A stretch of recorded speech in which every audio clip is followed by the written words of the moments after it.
Mapagpalang araw po sa inyong lahat. Welcome to DJ Sean Stories. Turn on your notification bell, like and subscribe para sa crime stories araw-araw. Ang kwento natin ngayon ay tungkol sa isang TikTok couple na naghiwalay at nauwi sa isang krimen. Ang mga TikTokers na ito ay napakaraming ang followers sa TikTok. Sinasabi nga na ang babae sa kwentong ito ay isang Pilipina. Ang pangyayari. October 21, 2021, ang mga nakatira sa isang luxury apartment complex sa San Diego, California ay nabulabog matapos makarinig ng mga putok ng baril sa 35th floor ng kanilang building. Ang mga nakatira nga sa nasabing building ay tumawag ng mga pulis. Agad namang dumating ang mga pulis at pinuntahan nila ang apartment unit kung saan narinig ang mga putok ng baril. Pagdating nila sa unit ay tumambad sa kanila sa sala ng unit ang isang babae at isang lalaki na may mga tama ng baril at ang mga ito ay wala ng buhay. Ayon sa mga witness, may lalaking nagmamadaling lumabas sa apartment unit na iyon matapos nilang marinig ang mga putok ng baril. Hindi naman nagtagal ay nakilala ang hinihinalang sospek at wala pang isang oras ay nakita ng mga pulis ang sasakyan nito sa isang highway at agad na inaresto. Ang babaeng biktima ay kinilalang si Ana Marie Guajardo Abulaban, isang Pinay na 28 years old. Ang lalaki namang nasawi ay si Rayburn Cadenas Baron, 29 years old. Magkaibigan lang umano sina Ana at Rayburn. Samantala, ang sospek naman na namaril ay kinilalang si Ali Nasser Abulaban, 29 years old, at ang asawa nga ng babaeng biktima na si Ana. Ang background ni na Ali at Ana. Si Ali Nasser Abulaban ay mula sa New York pero ang kanyang mga magulang ay immigrants mula Palestine. Matapos ngang makapag-aral ay nagtrabaho bilang IT professional sa gobyerno ng Amerika si Ali. Isa din umano na natural na komedyante si Ali at mahilig nga itong mag-post sa TikTok at YouTube kapag walang ginagawa. January 2017, pinakasalan ni Ali ang kanyang long-time girlfriend na si Ana Marie at nagkaroon sila ng isang anak na babae. Si Ana ay nakatira din sa New York pero nagmula naman sa Pilipinas. Maganda at matalino si Ana at ito nga ay nakapagtapos sa Technological University of the Philippines. Tulad ni Ali, si Ana ay mahilig din mag-TikTok, mag-Instagram, YouTube at nais maging social media influencer. Kaya, ang dalawa ay makikitaan nga ng napakaraming mga videos sa TikTok. Si Ali ay mahilig magpatawa at mas kilala nga sa pangalan na Gene Kid. Mahilig siyang gumawa ng mga impressions ng mga paborito niyang character sa movie o artista tulad ni John Wick na pinagbidahan nga ni Keanu Reeves at Scarface na ginampanan naman ni Al Pacino. Halos 1 million nga ang followers ni Ali sa TikTok at mahigit 150,000 naman sa YouTube. Samantala, ang content naman ng asawa niya si Ana ay tungkol sa pagpapaganda at lifestyle. Sadyang maganda talaga si Ana at marami nga din itong followers sa kanyang mga social media accounts. Mukhang masaya at matagumpay naman ang mag-asawa. Madalas nga sila mag-collab sa kanilang mga content. Mayroon nga silang TikTok video na sila ay masayang nagsasayaw at ang title ay When Your Relationship is Drama-Free. Sinasama din nila minsan ang kanilang batang anak na babae sa kanilang mga videos. Masasabi nga na tila isang perfect family ang pamilyang Abulaban. Pero ano kaya ang nangyari at bakit si Ali ang tinutukoy na sospek sa pagpatay sa kanyang asawa at sa kaibigang lalaki nito? Ang investigasyon. October 18, 2021, 3 araw nga bago mangyari ang krimen, pinalayas umano ni Ana si Ali sa kanilang luxury apartment. At si Ali ay pansamantalang tumira muna sa isang hotel. Ayon nga sa investigasyon, umaga daw ng October 21 ay pumunta si Ali sa kanilang apartment at ginulo ang mga gamit sa loob nito. At dahil nga siya ay isang IT, si Ali ay nag-install ng isang app sa iPad ng kanyang anak, kung saan maririnig ni Ali ang audio o usapan sa loob ng kanilang apartment dahil nakakonek ito sa kanyang cellphone. At kahit na hindi ginagamit ang iPad, ay maririnig pa rin ang usapan sa loob ng apartment. Matapos ngang makapag-install ng app at guluhin ang apartment ay dali-dali ding umalis si Ali. Maya-maya pa ay dumating si Ana. Pero hindi ni-report ni Ana sa mga pulis ang panggugulong ginawa ni Ali sa kanilang apartment. Nang makabalik naman sa hotel si Ali, matapos ngang guluhin ang apartment ay chinek niya agad ang app na in-install niya sa iPad ng anak. Narinig niyang may kausap ang kanyang asawa na si Ana at ito nga ay ang lalaking kaibigan niya na si Rayburn Cardenas Baron. Narinig ni Ali na masaya at nagtatawanan ang magkaibigang Ana at Rayburn, habang si Ali ay mag-isa sa kanyang hotel. Tila nagdilim ang isip ni Ali at agad itong umalis sa hotel at nagmaneho diretso sa apartment nilang mag-asawa. Ayon sa mga balita, naabutan umano ni Ali sina Ana at Rayburn na magkayakap at naghahalikan. Nagalit at tuluyang nagdilim ang paningin ni Ali sa dalawa. Kaya binaril niya ng 3 beses si Rayburn at 1 beses naman si Ana.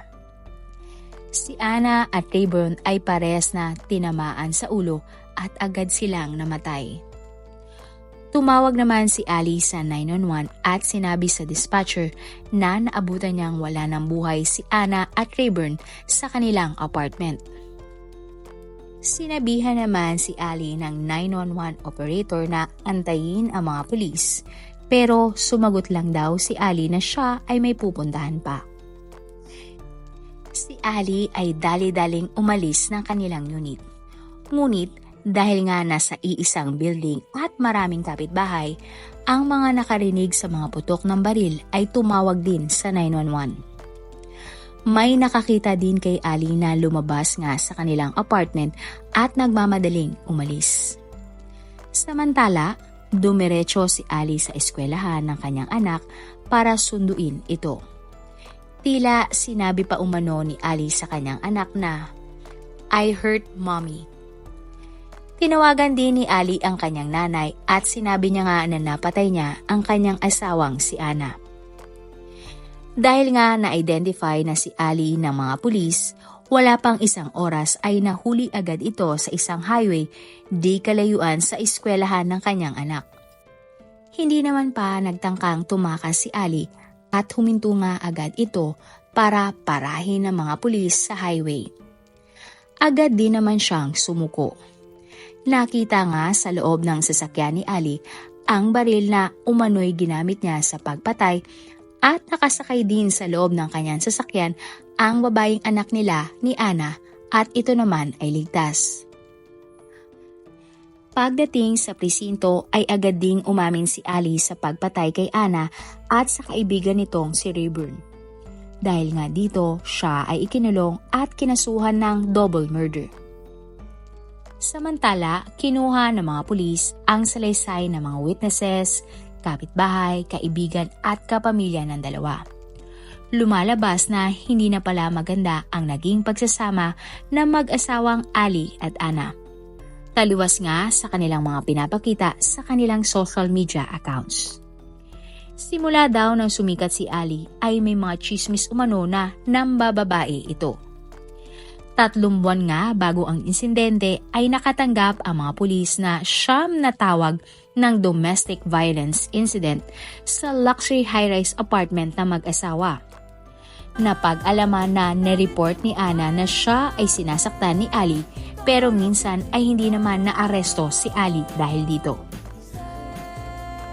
Mayroon ding insidente na ang kapitbahay ni na Ali at Ana ay tumawag sa mga pulis dahil nakita nila at naririnig nilang nag-aaway ang mag-asawa sa labas ng kanilang apartment. Sa kasamang palad, ang batang anak nila ay laging saksi sa karamihan nga ng pag-aaway ng mag-asawa. Maraming beses nga na gusto ng tuluyang hiwalayan ni Ana si Ali, pero lagi daw sinusuyo ni Ali si Ana para wag ito mangyari. Hanggang sa isang araw nga ng October 18 ay napuno na si Ana at pinalaya si Ali sa kanilang luxury apartment. At sa kasamang palad, ang kanilang hiwalayan ay nauwi nga sa permanenteng hiwalayan dahil nabatay ni Ali si Ana. Ang interview kay Ali. December 21, habang nag-aantay ng trial, ay nagpaunlak ng TV interview si Ali sa media. Ayon kay Ali, sinundo daw niya ang anak sa eskwelahan matapos ang krimen para dalhin sa isang ligtas na lugar at wala daw siyang planong tumakas. Kusa din naman siyang sumuko sa mga pulis.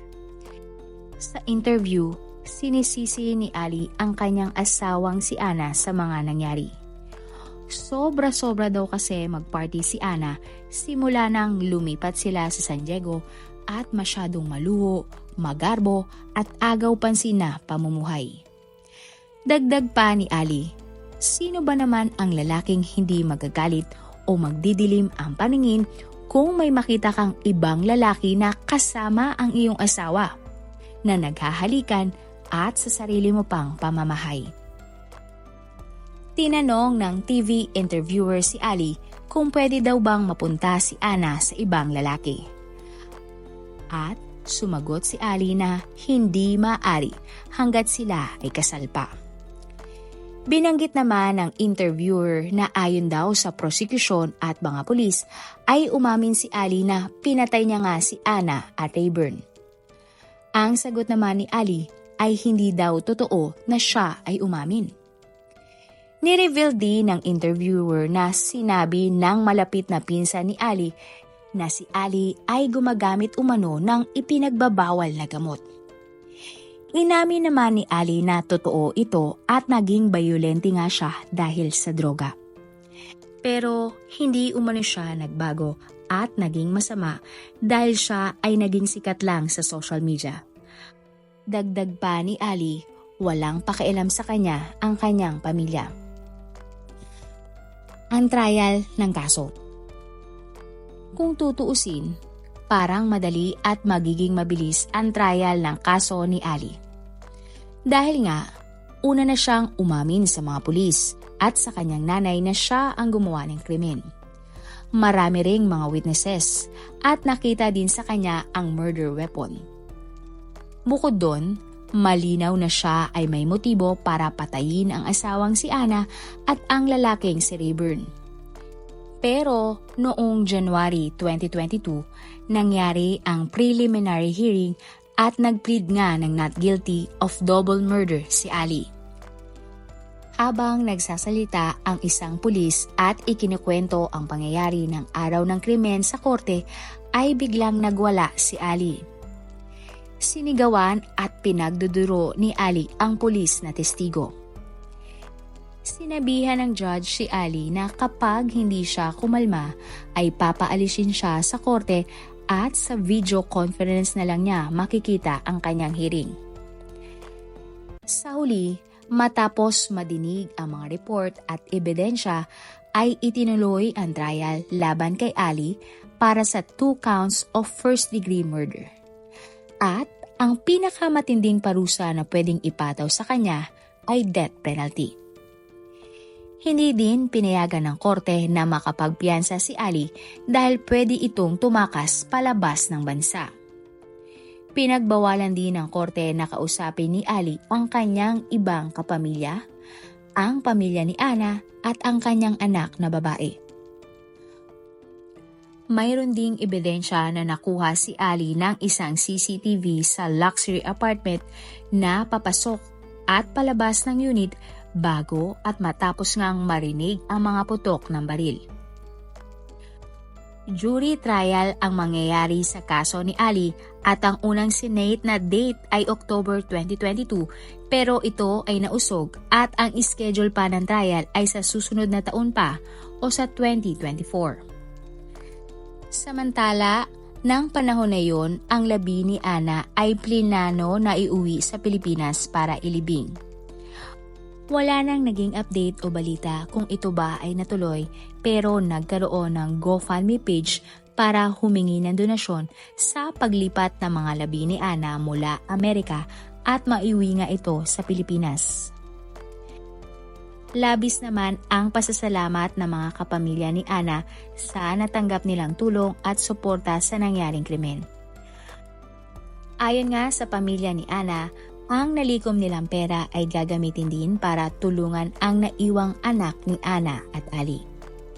Sa ngayon ay hindi pa rin nababalita kung kanino napunta ang kustudiya ng bata dahil nga nakakulong naman si Ali. Ang krimen na nagawa ni Ali ay wala pang final na hatol at posible nga na siya ay mahatulan ng kamatayan. Ating abangan ang susunod na update para sa kaso ni na Ali at Ana. Marami pong salamat sa inyong panonood.